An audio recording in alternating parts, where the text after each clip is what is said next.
Good afternoon, everybody. Good afternoon. Good afternoon. Thank you. Thank you, Susan. My name is Mike Petrilli. I'm the president of the Thomas B. Fordham Institute. For those of you that don't know us, we are an education policy think tank. We're based here in Washington, D.C., but we also do on-the-ground work in the great state of Ohio, which also features prominently in Dr. Putnam's book. You can shoot a shout out for Ohio. That's okay. Yes. And just as long as there's no Ohio State, that's another story.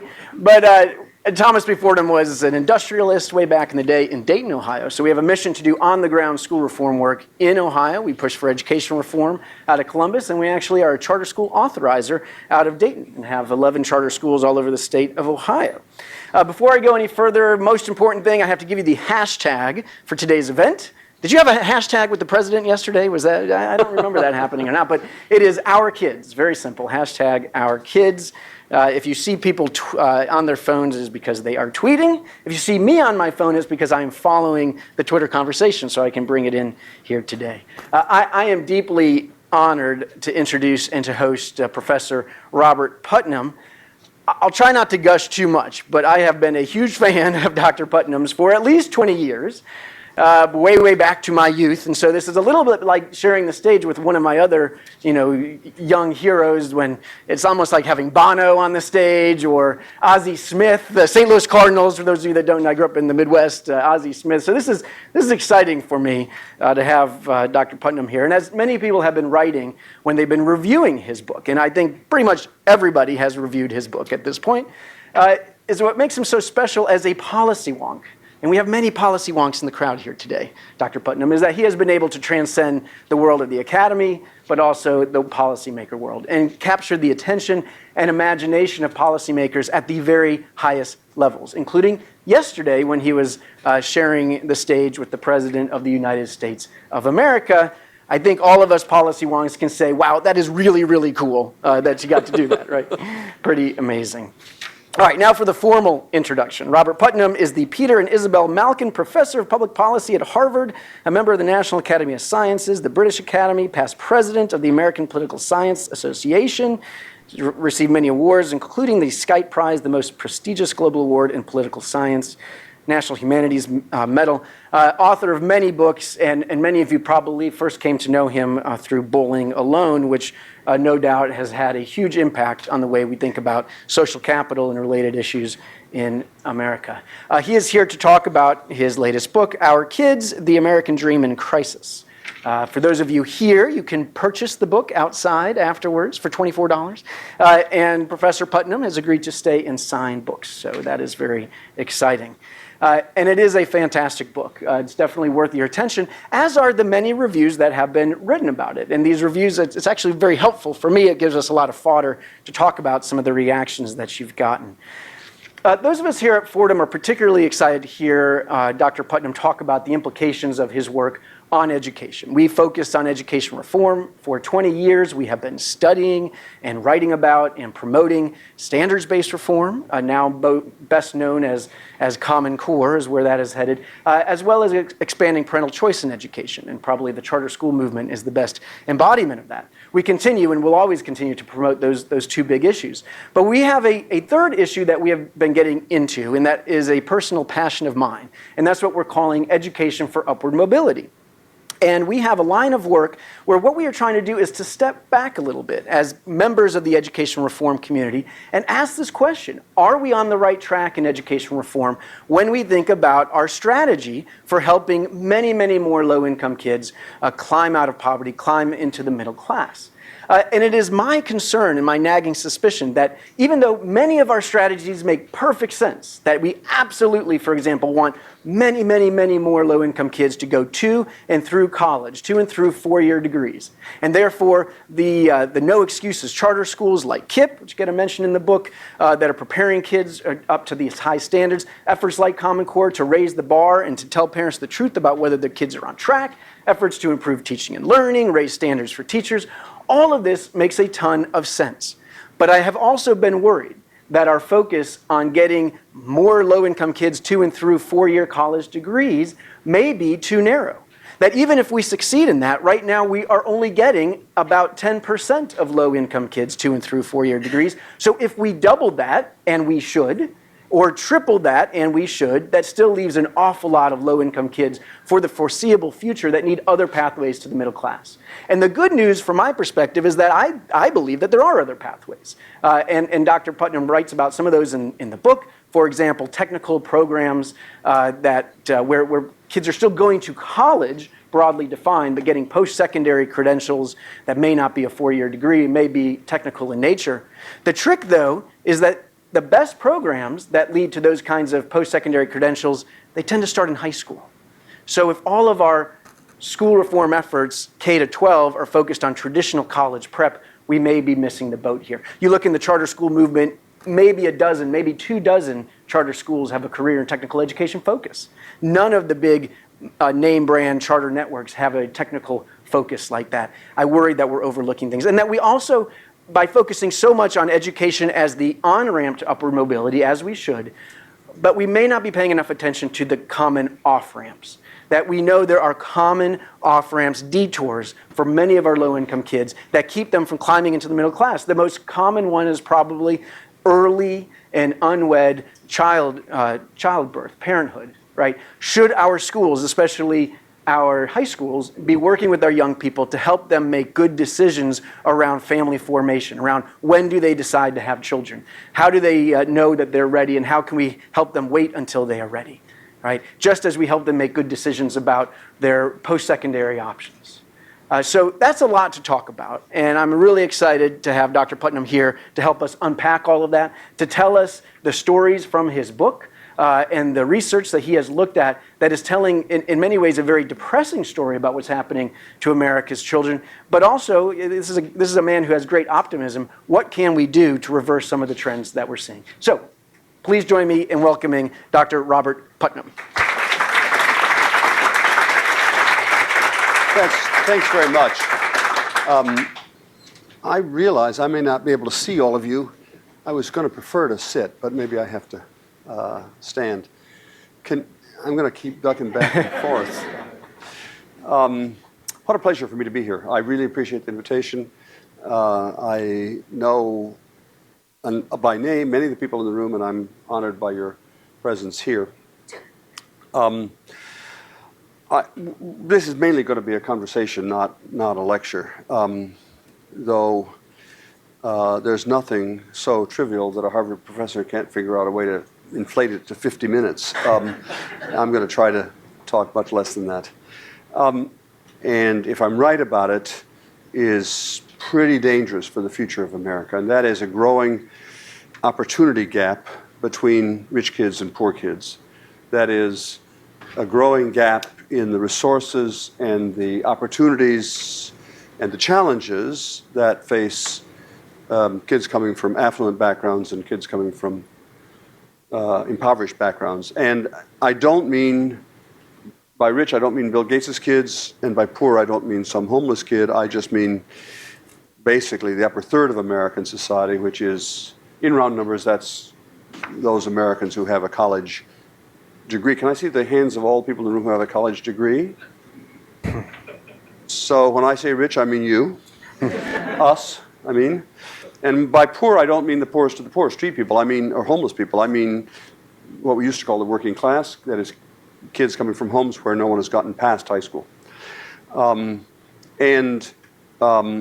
That we've had a growing conversation, of course, in America over the last several years about growing income inequality, which is the distribution of income among adults, with Bill Gates over there and some really poor person over here. That distribution of income or of outcomes has never preoccupied Americans as much as it has people in other countries, because we've assumed that if everybody's getting on the ladder at the same point, some people are bound to climb higher, faster, because they're better climbers or they work harder at it or whatever. But that's on the assumption that we all get on the ladder at roughly the same point. And we've cared a lot about, more than other countries have, about that assumption. That is about the assumption that people, basically everybody, is getting a roughly equal and fair start in life. And then if some people do better, that's fine, good on them. But the question of whether that's true still is therefore, I think, a question that goes to the identity of America. I think if I'm right, it's less and less true that people are getting on the ladder. More and more, what matters for kids' opportunities are not their own native, God-given skills and talents and their own grit, or what my mom called stick-to-itiveness, but rather their parents' resources, where they came from. And that, if I'm right about the facts, is bad for several reasons. It's bad because, first of all, it's really bad for the economy. It's not costless to the whole economy to have some kids who are just, before they even step off the ladder, are not going to be able to contribute. And there are a lot of different econometric estimates. In round numbers, the costs of the lifetime costs of roughly speaking, 23 or 25 million poor kids in America. The lifetime costs of the rest of us are about $7 trillion. I'm not going to rise and fall about whether that's 7 or 6. It's a lot of money. It's mostly, part of it is, none of that is welfare costs. Part of it is criminal justice costs. A larger part of it is health costs, because these kids are beginning life with conditions that make them almost certain to be much less healthy, much sicker sooner and more seriously than the rest of us, and somebody's going to pick up the bill for that. But most important, there's a real opportunity cost to the fact that they're not contributing to the economy.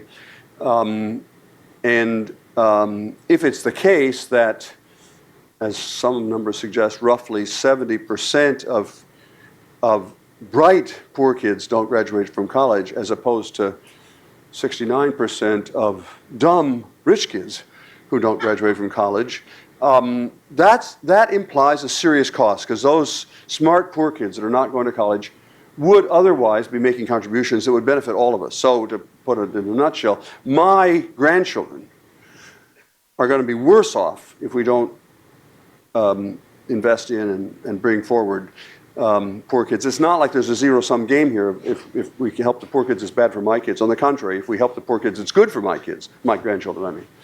So that's what's at stake. So what's the evidence? I'm going to summarize very, very quickly, because I'm happy to have you push and probe at the evidence. I think there are two kinds of evidence in the book, Our Kids. Partly there's a lot of stories, and I'll say a little bit later about why there are all these stories about rich kids and poor kids. But it takes a long time to tell stories, so I'm not going to tell the stories here, although I'm happy to, because I think, in a way, that's meant to be the most important part of the book. But the facts, the data, show a series of what we call scissors graphs. That is a growing gap between rich kids and poor kids on many different measures, in which rich kids are doing better and better, and poor kids are doing worse and worse on the same measures over time, over the last 30 or 41% of all kids coming from college-educated backgrounds are living in two-parent families, as contrasted with only about 30% of kids coming from high school-educated backgrounds. So there's a huge, and that gap looks like this because there's a very rapid increase in the number of working class, what we used to call working class kids who are living in single-parent families. There are racial differences in the level of single-parent families, but the trends, the growth is concentrated among white working class kids, because that's where the most rapid growth of single-parent or out-of-wedlock births is concentrated. And that has there's a big debate to be had about why that's true. I'm happy to begin that discussion if you'd like to later on, how much of it is due to economic problems and how much of it is due to changed norms and culture. I think it's a little bit of both, but I'm happy to talk about that evidence. But the evidence is pretty clear that it matters for kids. You're better off. It's not, I've got to always be clear about this, there are lots of single moms in America who are doing a terrific job against the odds of raising their kids. But it's just easier to invest in your kids if there are two parents around, for many, many reasons. So there's a growing gap in family stability. There's a growing gap in investments that parents make in their kids. Basically, we do invest in our kids in terms of time, and we invest in terms of money. In terms of money, there's a very sharply growing scissors gap in which kids coming from upper, well-educated homes are having more and more money spent on them. These are my own grandchildren, so I'm not being critical at all. lot more money is being spent on what's called enrichment activities. That's summer camp, and it's piano lessons, and it's trips to France, and so on. That's now about $7,000 per kid in well-off homes, as opposed to less than $1,000 in poor homes. And there's therefore what that means inevitably is there's a big summer camp gap, and there's a big piano lesson gap, and there's. Let's get this. Sorry. Good. Thanks. Thanks. A big trip to France gap. I use that example specifically because my granddaughter is studying French literature at Haverford, and she's terrific. I'm really proud of her, and we helped to pay for her to go to France to study French cuisine and so on. And so I'm not being critical of those folks. I'm saying there's a huge consequence of that for the gap, and there's a similar gap, and even actually more portentous gap in terms of investment, not in terms of money, but in terms of time. What we in our project have called the Goodnight Moon gap. That is the gap in terms of how much time parents spend. All time with parental time with kids can be divided into two categories: physical care, which is diaper time, and enrichment care, which we call Goodnight Moon time. Diaper time turns out to be no class difference in diaper time. No, takes just as long to change a rich diaper as a poor diaper. And secondly, no change over time in diaper time because it's not gotten any quicker to change diapers. So those lines are flat and identical, but the lines for Goodnight Moon time look like this, or rather they look like this. They're up for everybody, but up much faster for kids coming from affluent homes. Now about 45 minutes a day, more time, Goodnight Moon time in affluent homes, and that's really important because of what we now know about brain development in infants. And I'm going to just assert it as a fact, although I'm happy to talk more about it. We now know that the infant brain does not develop like a mushroom in the dark, gradually growing of itself. The human brain grows through social interaction. What the specialists, sorry, I'm really going to be a difficult cast here.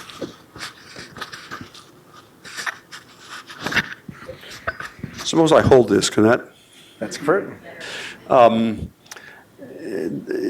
human brain develops through what's called serve and response. That is, the infant elicits some signal like ooh, and some nearby adult says ah, and then the baby responds with ooh, and the adult says, "Isn't that sweet?" That verbal ping pong we now know triggers brain development, and if you don't have it, the brain doesn't develop as rapidly. And so there are real consequences for the fact that there's this growing Goodnight Moon gap between rich kids and poor kids, sometimes phrased in terms of the 30 million, or is it 30 million words gap. That is, that a kid from an educated home hears 30 million more words by the time she or he gets to school. There's a growing gap in test scores. You probably know Sean Reardon's work, a growing gap in test scores between kids coming from affluent backgrounds and kids coming from poor backgrounds. That is, the growing gap means the average difference between the test scores of people coming from, lower in the economic hierarchy and kids going higher in the economic hierarchy is growing. That's what I mean. That's another one of these scissors gaps. A scissors gap in terms of the quality of schools kids go to, largely because, and I want to come back to this later, but largely because of the growing class segregation of American society. So rich kids are more likely now to go to school with other rich kids, and poor kids are more likely to go to school with other poor kids, and that is a really powerful, that has a lot of consequences, a ton of consequences. There's a growing gap in terms of the amount of social support that kids get outside the family, and that's important because almost all of us who do well in life do well because we had social support outside our immediate family, and that's still true for those of us who are on the upside of this opportunity gap, but it's not true. For example, church attendance is down a lot more among working class kids than it is among middle class kids, and I'm not worried about that theologically. I'm worried about it because churches are communities where somebody outside the family can pay attention to the kid in youth groups or, whatever, MYF or something. And that used to be really important for working class kids and is now less available to working class kids. So the most important, how are we doing on time? Good. Not at a Harvard professor level yet. Anyway. Okay. The most important single fact about poor kids in America today, it seems to me, as we look at the evidence, both the quantitative evidence and what I've ignored here is we've interviewed roughly 100 rich and poor families across America, all over America, and we know a lot about these kids, and we describe it in the book, a lot about these rich kids and poor kids, and what you can see in every single one of the poor kids, we didn't cherry pick this, these are just kids, and actually on average, the well-being and the achievements of the kids, the poor kids in our story, are actually on average a little bit better than the total, because essentially all of our poor kids that look like these disasters, they all have gotten at least a GED, but we know that among poor families, a third of kids don't even get the GED, so we're entirely missing the worst off third in American society. I'm saying that because some people think, I've cherry-picked to get the worst possible cases. That just isn't true. There are a lot of really terribly off poor kids in America of all races, and the most common feature is they are alone. They can't trust anybody. They can't trust their families. They can't trust their schools. They can't trust their schools. Their churches. They can't trust anybody. And that shows up in levels of trust and levels of cynicism that are just frightening, frankly. Only about 10% of poor kids say you can trust other people. Mary Sue, who's one of the poor kids in the book that comes from my hometown of Port Clinton, Ohio, posted on Facebook not long ago, "Love hurts, trust kills." So just think for a moment about what it means to be growing up in an environment in which you can't trust anybody. Or as one of our kids, young women in our sample, this time a black woman from Atlanta, said to us, "Baby, don't trust anybody, including especially your own family. Just don't trust anybody." So think what that means. That these kids, and it didn't used to be this way. That's part of the story I'm telling you. It didn't used to be that poor kids were so socially isolated from all of us. And that has many, many consequences. So why did all this happen? It happened for a number of reasons. First of all, the collapse of the working class family. I talked a little bit about that, and I'm happy to talk about it more. This is one corner of a much larger issue, which is, can people from different partisan or ideological backgrounds have a civil discussion about this? And I'm kind of assuming that we can. Maybe against the evidence. The reason I say that is because I think the evidence, I'm a progressive, and I think the evidence is that, first of all, there has been a collapse of the working class family, black and white, and that's bad for kids. But there's a presidential candidate who yesterday quoted me as saying that therefore, he's quoting me as saying all black men are sexual predators. I'm not going to say who it is, but what I'm trying to say is, he took what I was saying, he's a conservative, took what I was saying and sort of so misinterpreted it that it's nothing like it just isn't even in the universe with what I said. But that's an example of how at least this one guy was in effect taking advantage of the fact that I was trying to be open he says, isn't it amazing that this liberal, actually he said extreme leftist at Harvard acknowledges that, blah, blah, blah. I'm partly expressing my frustration because it's going to be really hard for us to have an open, fact-based, bipartisan conversation if we are not fair and honest to one another. But I begin with that. Nevertheless, the collapse of the working class family is a big deal. So is the general the growth of this economic gap, the fact that working class families have not had a real wage, working class men at least have not had a real wage, have not had a real raise in 30 or 40 years. That has real consequences. And I want to, did all these people know I was a Harvard professor before I got here? You knew that, right? Yeah. And so you knew that, I assume you knew that it's not easy to be a Harvard professor. You have to pass a lot of tests to be a Harvard professor, the most important of which is you have to pass a test in name dropping. And so I'm now about to convince you that I'm a legitimate Harvard professor. So a few years ago, I was at the White House talking to the president and his wife and the cabinet. Did that work?